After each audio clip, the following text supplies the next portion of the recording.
Hey guys, Ivor Margerison from MicroWeddings.org and the author of the book How to Plan Your Own Micro Wedding. Wedding planner and officiant.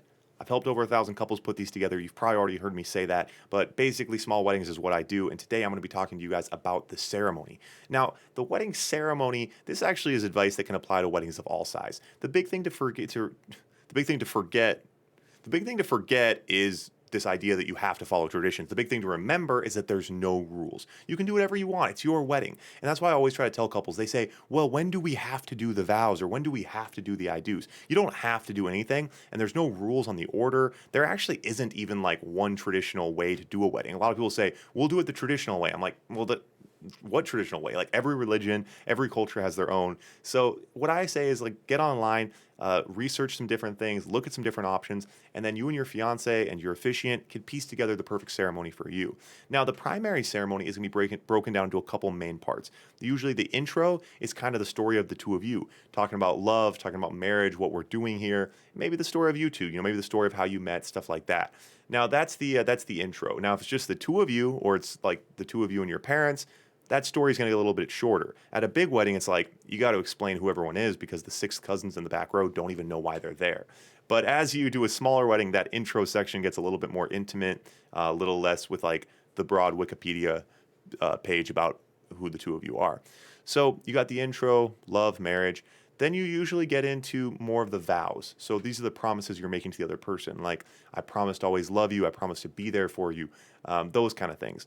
Now, the vows, you can write your own, or you can go off of some traditional ones. You can find some online, and I'm gonna get into this in another video a little bit more. But my favorite thing to have couples do is to write what I call love letters. And so instead of writing like vows that are very like everyone kind of gets hung up on like how do I write vows or what are vows? And vows are promises, but it's hard. A lot of people kind of struggle with how to put that together, and they feel like they have to be like poetic. So what I always tell people is just write love letters.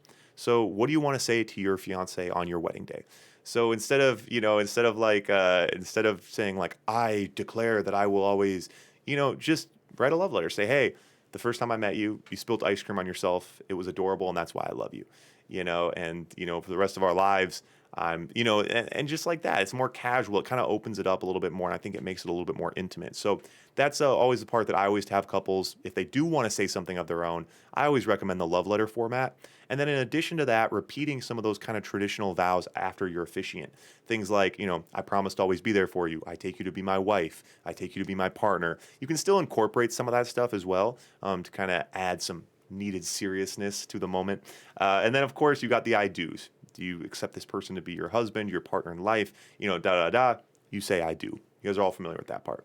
Then there's usually a ring exchange. You're going to take the ring, make some promises, talk about the ring. Maybe the officiant will talk about the ring.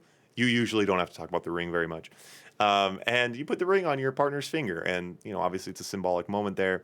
The ring exchange, and then you kind of get into the outro, where obviously you are pronounced husband and wife, wife and wife, partner and partner, whatever, no rules, and you kiss, and it's really as simple as that. So that's really what the ceremony looks like, and it doesn't change too much for a micro wedding or an elopement versus a traditional wedding. The biggest difference is the processional and the recessional. So the whole walk down the aisle.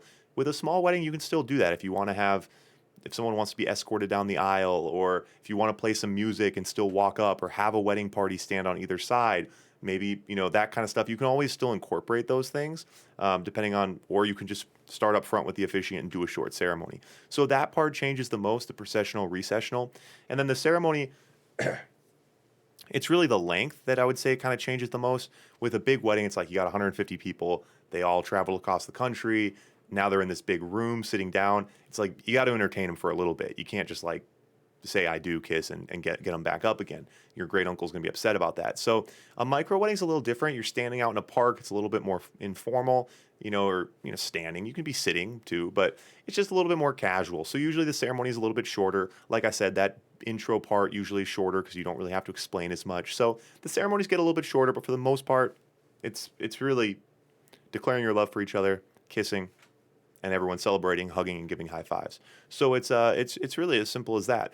In my book, shameless self-promotion, How to Plan Your Own Micro Wedding, I do get into some ceremony stuff a little bit, but realistically, I'll call an ace here.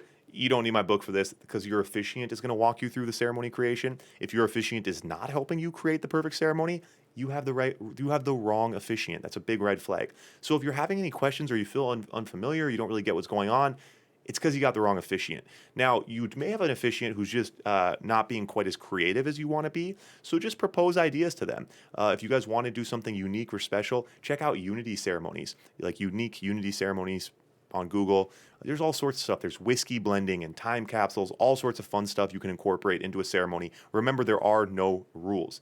If you do have a friend or family member officiating, then it's just a matter of kind of getting online, looking at the pieces, the different elements, putting together your own ceremony the way you want, and then you can get a little bit more personalized with it.